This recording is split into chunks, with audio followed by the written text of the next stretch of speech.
Hello, everyone. Thanks for being here. Namo Myoho Renge Kyo. I'm very pleased that your practice is continuing to excite you and interest you and make you curious and stay with it.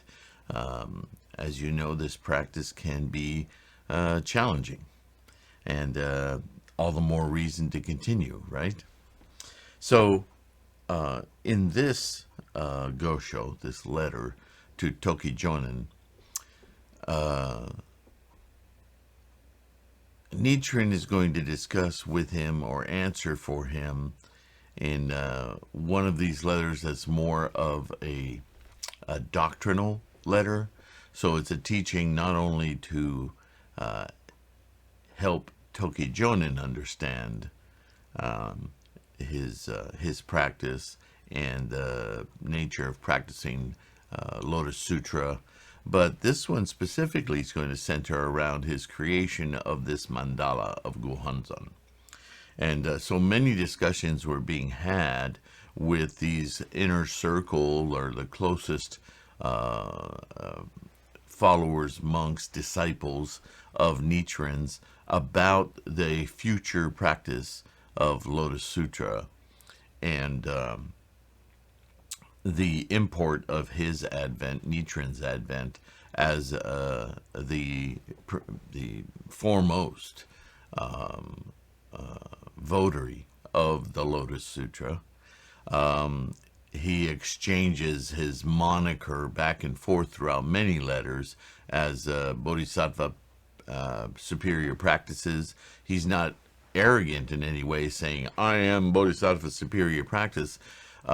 What you'll find as he describes these personages in the teachings is that when Shakyamuni in the 15th or 16th chapter, the lifespan chapter of the Lotus Sutra, describes himself as the Buddhahood that he had achieved has been achieved from the remote past. In other words, time without time. It's a timeless enlightenment, awakening. Therefore, is shared by all of us.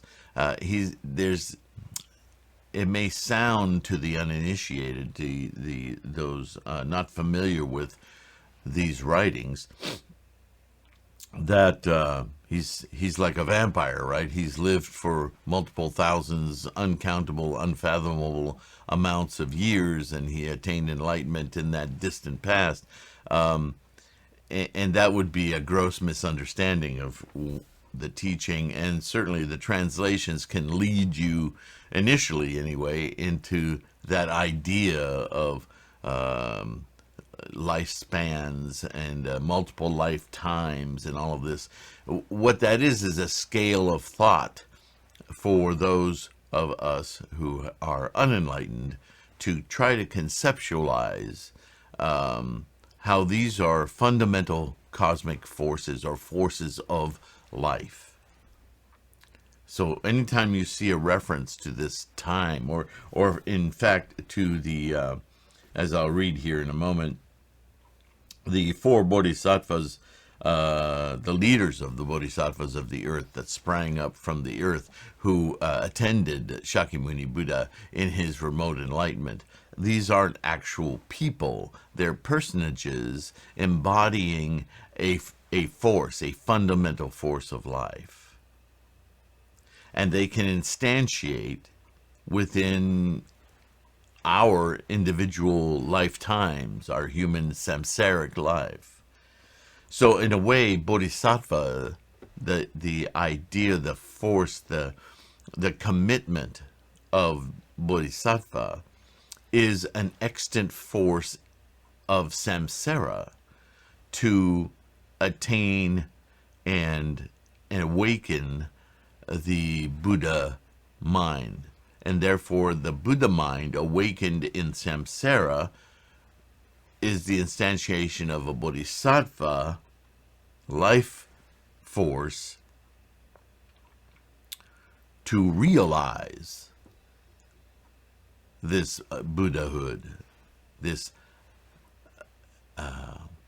enlightenment. Does that make sense? And we all take that mantle when we practice the Lotus Sutra.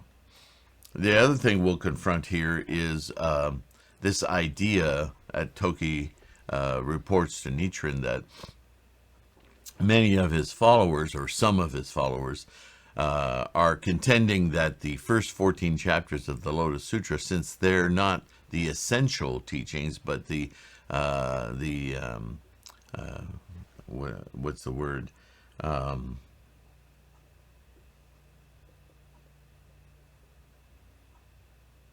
Anyway, they're provisional in their own way. That's not the right word, but the early chapters, the 14 early chapters of the Lotus Sutra, are all about preparation for the essential chapters that follow it. And they would contend that since they don't specifically lead to enlightenment, that we shouldn't have to recite those chapters. It's like the arguments over Gongyo that we see in different groups and sects. It's like, well, we're only going to recite the lifespan chapter because that's the core of the teachings. But they forget that the core of teachings is Myoho Renge-kyo, and Myoho Renge-kyo is the title of the entire 28 chapters, and the invocation, or the introduction chapter, and the closing chapter, right? So the complete practice of the Lotus Sutra is essential to take us from our samsaric existence to our awakening, and be awakened while in this samsaric life. There is no other place for that awakening to happen. This is why the Bodhisattva practice is the essential practice of human beings, because we're in samsara and we can awaken our Buddha mind, but it's only when the two are connected that we experience the amazing preciousness of this force, this Buddha-ness, this life force, this life process, with all of its various forces, right? So this is Buddhism dissects all of this, and sometimes you can go down certain rabbit holes and you can convince yourself that that's all that's necessary, when in fact you need to come back to the bigger picture of how all of it works together. So Nichiren's going to delve into this with Toki Jonin as he creates this mandala of Gohonzon, this conceptual assemblage of all these cosmic forces working as one to awaken this life condition of Buddha. And let's see, I'm getting a lot of messages here. Let's see if I'm missing something critical. Okay, sorry about that little interruption. Let's just dive into it now, okay? So, on establishing the four bodhisattvas of the object of devotion. I have received one white quilted robe, one gray priest's robe, one supplice of the same color, and 1,000 coins. I have no words to adequately express my gratitude for your long-standing devotion. I look forward to the day when we can meet and I can say all that is in my heart. And again, you have to understand when Nichiren says gratitude for your long-standing devotion, he's not talking about devotion to him, the man, Nichiren. Everything when he discusses, especially with his close disciples, things like devotion, he understands that he is simply a conduit through which the Lotus Sutra is expressed, votary of the Lotus Sutra. So the devotion he speaks of is their devotion to the teachings he's facilitating of the Lotus Sutra. Always keep that in mind. In your letter, you asked, "You have told me that an object of devotion should be made of Shakyamuni of the essential teachings who attained enlightenment in the remote past, attended by the four bodhisattvas who sprang from the earth and who have been his disciples since that remote past." Now, here's those cosmic forces, right? If this is correct, when is such an object of devotion to be established? When are you going to make this mandala is kind of what he's asking, but he's asking it from the perspective of the teachings and the scholarship. Once again, these people are understanding Nichiren's non-human ego when he discusses the teachings of the Lotus Sutra. He is a conduit, right? So this question in that spirit is, when, since the teachings indicate this, is this mandala to be established? If not you, then when, then who, then how? To reply, more than 2,000 years have already passed since the Buddha's demise. During that period, this period, Buddhism has spread throughout the entire land of Jambudvipa, especially in India, China, and Japan. Keeps leaving out Korea. I'm not sure what the reason is for that. To such an extent that monks are as numerous as rice and hemp plants, and doctrines as plentiful as bamboo and reeds. Not a single temple in those 3 countries, however, has ever made an object of devotion of Shakyamuni Buddha of the essential teachings, flanked by the Bodhisattvas, who are his original disciples. Now you understand, as I said earlier, that Shakyamuni and those Bodhisattvas are the initial forces of life itself, the processes.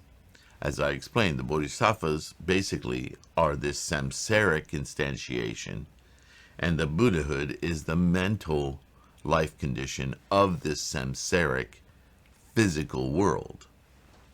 Right? That's how the two are intertwined. Those who built the tens of thousands of temples in Japan did not know. By the way, you may say, well, there were temples before Nichiren with big old statues of Shakyamuni Buddha and other Buddhas, Amida and Mahavarachana and Bodhisattvas and all of that. They were in temples long, 1,000 years before Nichiren came along. But pay attention, Nichiren is saying the Buddha of the essential teachings, the Shakyamuni of the essential. What he means by that is all of those Buddhas were provisional. They were embodiments of the man Buddha, not the mind condition Buddha. That is why in this mandala you don't see a man, or a woman for that matter. You see their embodiments, their conceptual realities in terms of the mental cognition of Buddhahood, Buddha-ness, observing with the help of the 4 Bodhisattvas of the earth, the samsaric medium of communicating this mental fortitude of Buddha-ness. They're commingled in the Mandala of Gohonzon because of this unique opportunity in samsaric physical instantiation to awaken this Buddha-ness, this Buddha mind, this mind without time, unrestricted, unencumbered by the samsaric physical reality of life, to observe this magnificent process born of and observed by our Buddha mind. This is the most amazing, unencumbered, realized way to live this life. This is what Buddhism's about. I tell you all the time, Buddhism is about the mind, but more than that, it's about the mind observing this process of instantiation. Why do we instantiate? To observe the mind and this process at once. That's the Bodhisattva way. Right? So this is our goal as Buddhists. We all have our roles to play in samsara, to be athletes, good business people, good daughters, good sons, parents, guide others. But what principle guides all of those activities to make them the most life-affirming and beneficial? It is the pursuit of our Buddha mind in this samsaric form Bodhisattva that enables us to build, construct, enact, and live in the most ideal, the most manifested potential, the most life-affirming, you might say happiness, way of living and respecting one another, right? Tremendous compassion for all of us, sons, daughters, parents, relations, partners, in a bodhisattva way. What possible better life condition could there be? That is the full manifestation of all the potential, granted, influenced with compassion in a life-affirming way. Because certainly there's plenty of potential for the lower worlds, right?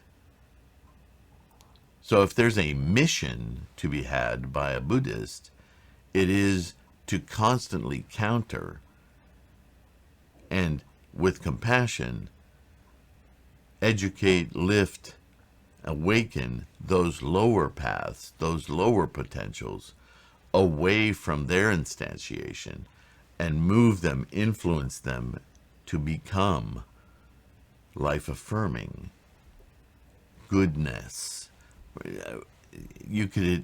Language has abundant terms for describing with granularity all these various, right? But Buddhism wants to point life-affirming, enjoyment, but not enjoyment as ecstasy, like forgetting all of the other stuff. That's why compassion is such an important word in Buddhism, because your enjoyment comes of moving the needle toward beneficence, but good, happiness, another word that is kind of mutable. But as long as everyone's moved toward that, life-affirming, I keep saying, rather than affirming negativity, right? Ego, superiority, craving, all of the lower worlds. If you want to know what Buddhahood and Bodhisattva are constantly about, look at the worlds beneath them, and you'll understand what they're juxtaposing, right? That's why even visions of a peaceful world in Buddhism are often accompanied by a balance of forces. Forces for, like, Bhutan is a country whose legal framework, its constitution, its GDP, general output of their country, is considered to be happiness. They base everything against that measure. Is it successful? Well, how happy does it make you? Is it successful a business? It's not about the money. It's about, is everybody egalitarian? Does everyone benefit? Does everyone feel secure in their life? Or is there an imbalance? That's not successful business in Bhutan. You see? It's what you base your thinking on, what your long-reaching goal is, that is important. So in light of that kind of thinking, how can there be wars? How can there be situations set up to take great disproportionate advantage of some for the edification and wealth or whatever of a few? That's completely unlife-affirming. No, it's not life-affirming for those who get everything. because for them, they constantly have to worry about having it taken away. So they're suffering too. It's only when everyone shares in the benefit of this life without fear, without hunger, without craving, when everyone is liberated from those attachments where all suffering begins, then there is real happiness, there is real success, there is real life affirmation, right? That's why Buddhism's often called the middle way. It's not he who has the most toys wins. It's not even about having toys. It's about stripping away that need, that craving, and simply looking about you and being amazed at this process. If everyone were doing that, we would all be extremely happy. It's the disparities that cause the suffering, right? And then you can dig into all the reasons for that. All the great philosophers who've argued over it. It doesn't get you anywhere. It's just argument. And then you hold on to argument and you're attached to that. So Buddhism tries to discuss all of these concepts within the framework of known folklore and storytelling, and trying to observe not with too much granular specificity, but in general senses, because Buddhism is about our mental life condition, and that's never static, right?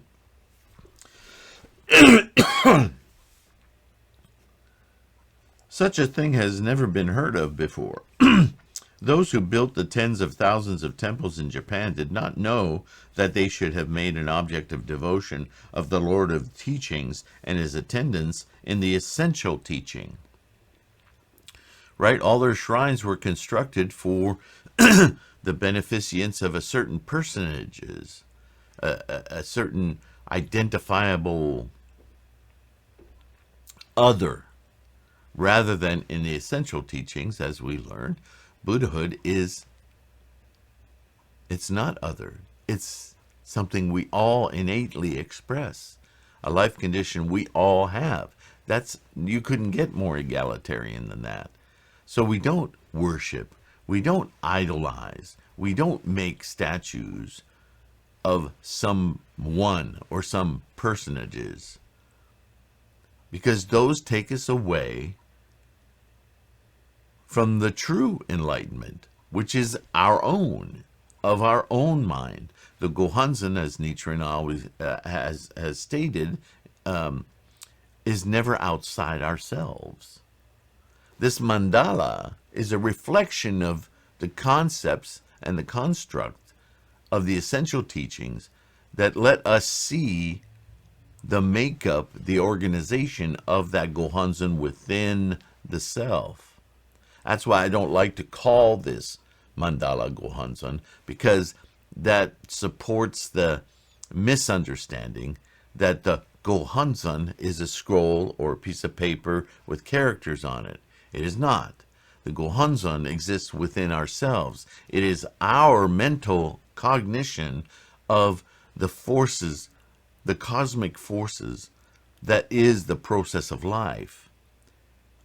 And the teachings that enable us to realize that thinking, that mental awareness, are encapsulated in this mandala, because we're in samsaric earthly form. So this form is given to us to focus on, so that we can enliven those concepts within our mind, within our human mind, right? Sometimes that's called cleansing. You could think of it as an epiphany or an aha moment that sort of washes away all the perturbations, all of the attachments and ideas and earthly impetus that gets in our way, that are our obstacles to seeing clearly through our Gohonzon, our Buddha mind, our Buddha wisdom, the glorious forces at play that is life. I mean, I could go on all day trying to encapsulate this idea. So Nichiren is making the comparison here before essential teachings of the Myoho Renge-kyo, the Lotus Sutra, versus the teachings of the Lotus Sutra, and why it is incumbent upon us now, with our capacity in this modern day, to have a tool like this mandala that we can focus on to enliven all of these concepts of the Dharma teaching and experience actually the Dharma itself, the Dharma being the resultant Buddha mind, right? Buddha-ness. But we're earthly creatures, we're physical reality. So we have a physical guide, a pointer to focus on. And when we focus on it, it starts to disassemble. You chant Daimoku, Namo Myoho Renge-kyo, Namo, you recite chapters of the Lotus Sutra itself, and you chant Daimoku to this mandala. You lose the aspect of piece of paper with characters, and the characters start to disassemble, move. Now you're in your mind, and you're participating in your Gohonzon, your Buddha wisdom, as a Bodhisattva of the earth, awakening the Buddha mind. The two work like this.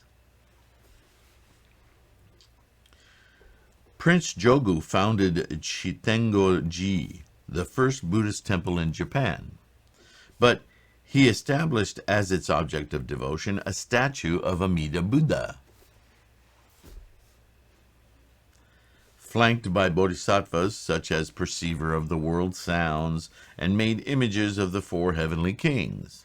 He was trying. The great teacher Dengyo built an Ryakuji temple, but he enshrined an image of the Buddha of the eastern region in the main hall as the object of devotion. He made no object of devotion of the Lord of Teachings, who attained enlightenment in the remote past, and the attendants who have been with him since then.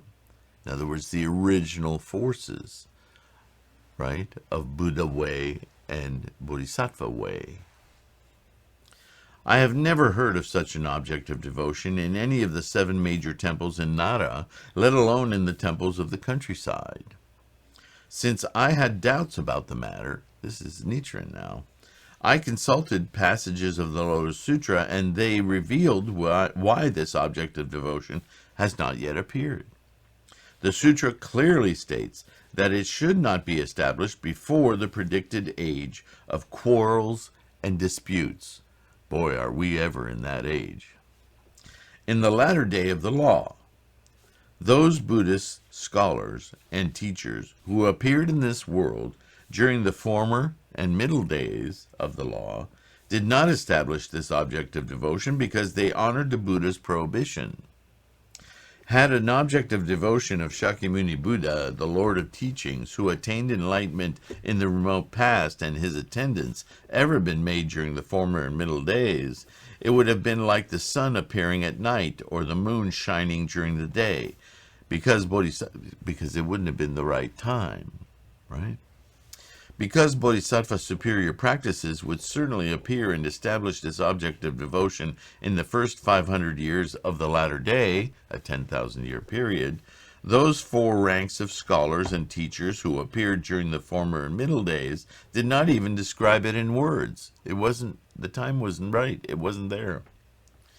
Nagarjuna and Vasubandhu knew of it in their hearts. It was part of their studies, but did not speak about it to others because it was a foundational thing that it wouldn't ring familiar to the people of their times. They didn't have the capacity to understand it, nor did they have the obstacles, I will add. We live in a time of tremendous distraction. Not so 1,000 years ago or 2,000 years ago. Far less distraction. So you didn't need to dig this granularly into understanding the nature of the mind, because you were wrestling with it every day. So in a way, it was less difficult for them to attain higher states of mind than it is for us today. Ironically, with all our technology and our capability, the only teaching that will reach us through all of these distractions is Myoho Renge Kyo. So this is the time for this absolute method. The great teacher Tendai Chiche also knew of it, but as he was a bodhisattva of the theoretical teachings, though he taught it in part, he did not expound its true meaning. He taught it indistinctly, like the cry of a cuckoo that one hears just before waking from a dream.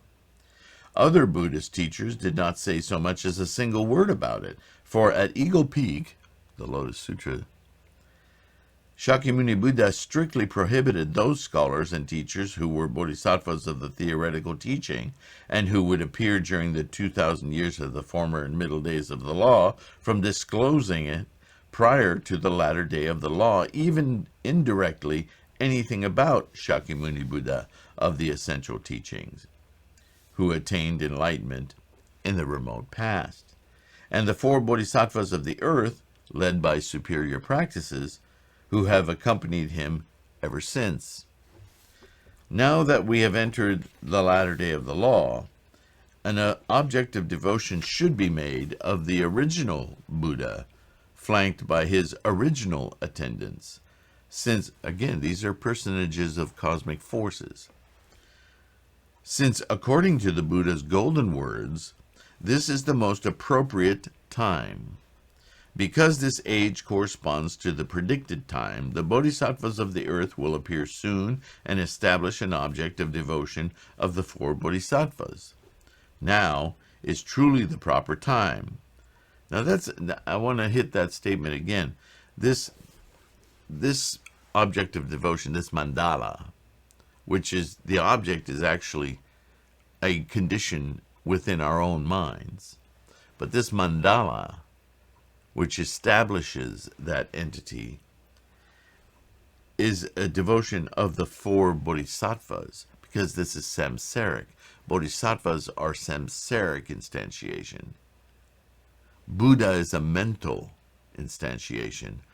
Bodhisattva is a physical manifestation. Bodhisattva way, Buddha way. Bodhisattva way is to enliven and live within the Buddha mind as an earthly or samsaric manifestation. Don't be confused by the idea that that would mean that Buddha would be an outside of this life entity. It is not. The only place you can instantiate Buddha isn't after life or before life, it's in life, because it is a mental process, a mental perception. And the only place that mental perception can happen is in this human body. That is the importance of this human body, the great opportunity of this human body, to enliven and awaken that Buddha mind condition. Okay? So the only place you're going to reach enlightenment is in this life. Now is truly the proper time. That is why the great teacher Tendai longed for this age, saying, quote, "In the last 500-year period, the wonderful and difficult to understand way will spread and benefit humankind far into the future," end quote. And why the great teacher Dengyo yearned for this time, saying, quote, "The former and middle days are almost over, and the latter day is near at hand. Now indeed is the time when the one vehicle of the Lotus Sutra will prove how perfectly it fits the capacities of all people." End quote. From a mundane view, I am the poorest person in Japan. But in the light of Buddhism, I am the wealthiest person in all Jambudvipa. When I consider that this is all because the time is right, I am overwhelmed with joy and cannot restrain my tears. It is impossible to repay my debt of gratitude to Shakyamuni Buddha, the Lord of Teachings. Perhaps even the rewards of the Buddha's 24 successors are inferior to mine. And even those of the great teachers such as Tendai Chiche and Dengyo cannot approach mine. That is because now is the time to establish the object of devotion of the four Bodhisattvas. So now he's going to move into his question and answer method of teaching.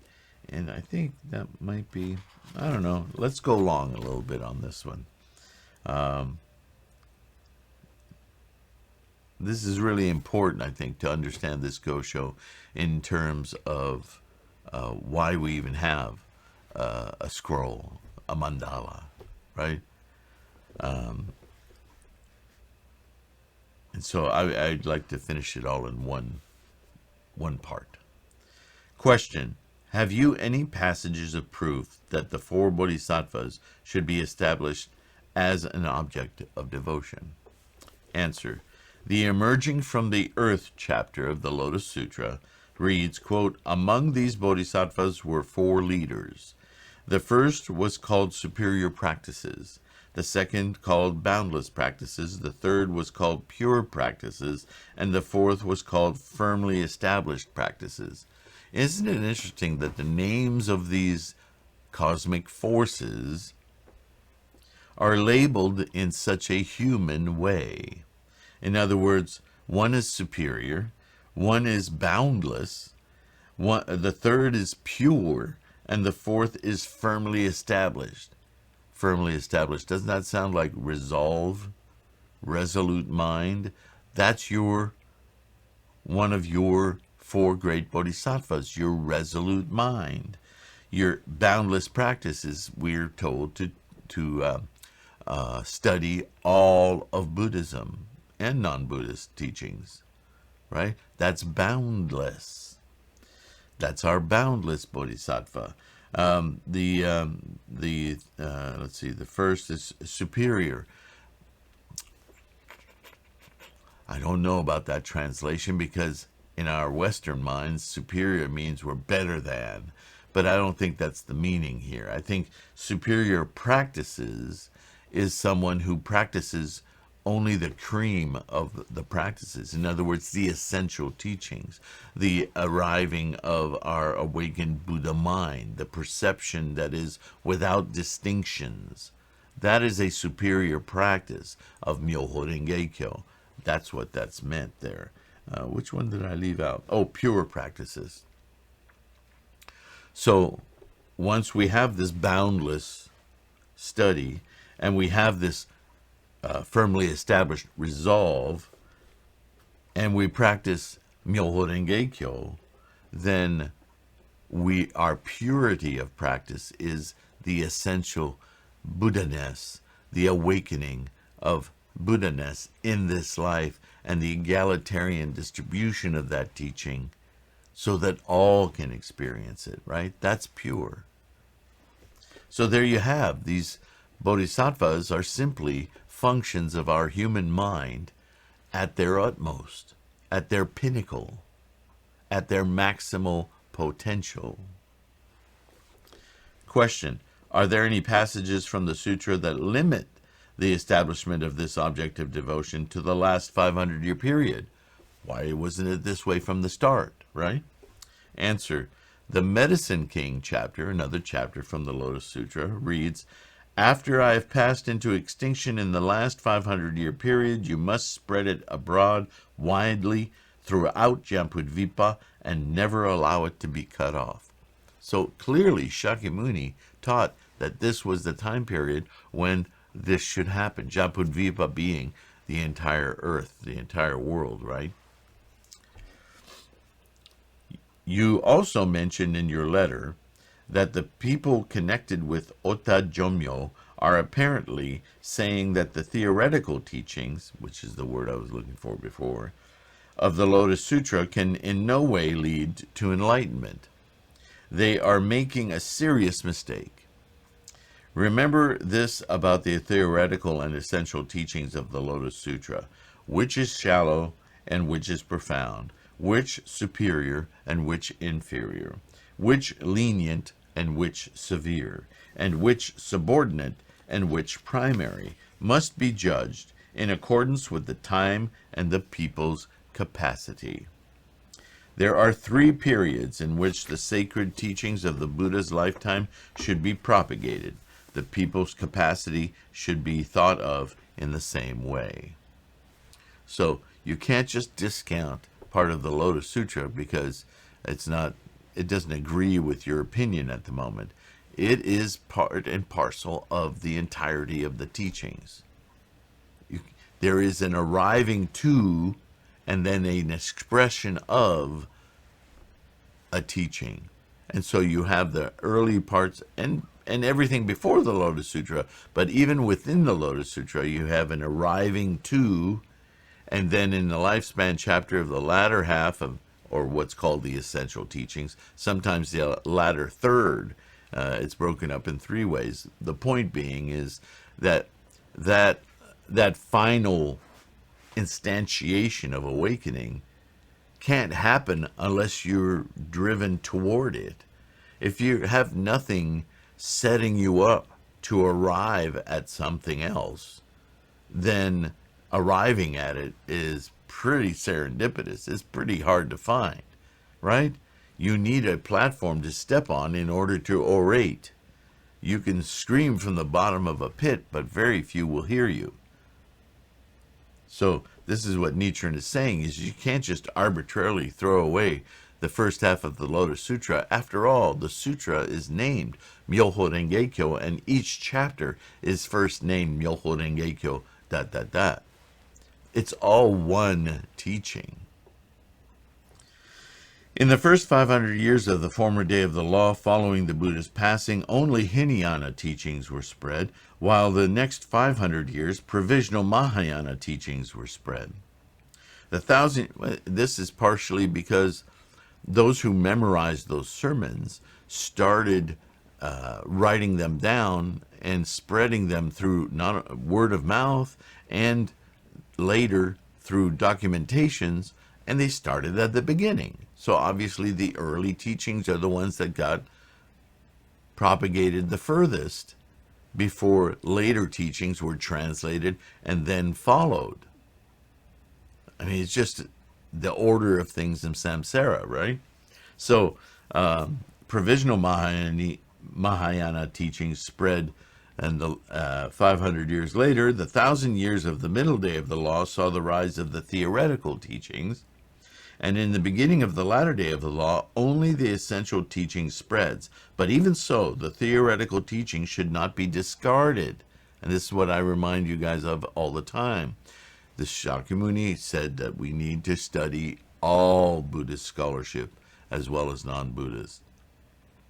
So what that means is, yes, Myoho Renge-kyo is our pinnacle, our ultimate teaching. But any one of you who've read the Lotus Sutra knows that there's an incredible amount of reference needed to fully understand each and every sentence in it. You simply have to go read earlier sutras in order to go, oh, now I understand. And it unlocks huge areas of the Lotus Sutra for you through your own insight. And that's the practice of Buddhism. We're trying to hack our brains. We're trying to find insights that correct our view of otherwise muddied understandings of this process of life, right? Even without Buddhism, we know this. A child can't feed itself. It takes an incredible amount of effort and time to make a human being stand up on its own. One might argue that even our teenage years are just a muddle of stabbing in each direction until we find and finally settle on something, and there's no telling that that's worth any good until we get into our old age and lament about all our mistakes, and then finally think we might understand what's going on here before we pass away. But that's a life of suffering. That's the whole reason for Buddhism, is to find a way to avoid that suffering, to make the most of this life with the least amount of stumbling. Namo Myoho Renge Kyo. That's why we're Buddhists, right? Nowhere in the entire Lotus Sutra do we find a passage suggesting that we should discard the first 14 chapters, which comprise the theoretical teaching. When we distinguish between the theoretical and the essential teachings on the basis of the threefold classification of the entire body of the Buddhist teachings, all of the Buddhist scholarship, the pre-Lotus Sutra teachings were to be spread in the former day, and the theoretical teaching in the middle day, but the latter day is the time to propagate the essential teaching. It's not to get rid of the rest, it's to say that the essential teachings are the essential teachings for this latter day. In the present period, the essential teaching is primary, while the theoretical teaching is subordinate, but not non-existent. But those who therefore discard the latter, saying it is not the way to enlightenment, and believe only in the former, have not yet understood the doctrine of Nichiren's true intention, or Shakyamuni's for that matter. Theirs is a completely distorted view. This doctrine concerning the theoretical and essential teachings is not my own, but was expounded by the Buddha. Right? Because we practice Shakyamuni's Buddhism. Those who would distort it can only be possessed by the heavenly devil, or negative influence, or papillas, and will topple others along with themselves. They're bad influences, right? They confuse the matter into the great citadel of the hell of incessant suffering. Well, I explained that earlier. That's a regular life without Buddhism struggles to find itself. How foolish they are! Teach this doctrine to others clearly as I have taught you these many years. Those who call themselves my disciples and practice the Lotus Sutra should all practice as I do. If they do, Shakyamuni, many treasures, Shakyamuni's emanations throughout the 10 directions, and the 10 demon daughters will protect them. Yet, for all that, some people associated with Atajomyo distort the teaching. I cannot fathom what could be in their minds. The monk Nichigyo's death was indeed pitiful. I recite the Lotus Sutra and chanted Namo Myoho Renge Kyo for him here in Minobu, sincerely meditating to Shakyamuni and many treasures and the Buddhas of the 10 directions to receive him on Eagle Peak. I have not yet recovered from my illness, so I have written only briefly. I will write again to you soon. With my deep respect, Nichiren, to Toki Jonin. Wow.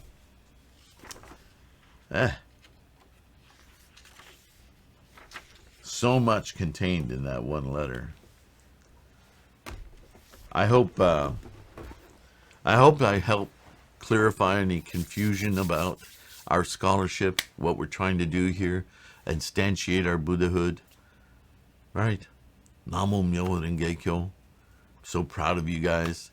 And don't forget, if you're into the audio version of things, sometimes podcasts, I don't know, it used to be when we talked about podcasts, they were all audio. And then suddenly videos started popping up calling themselves podcasts too.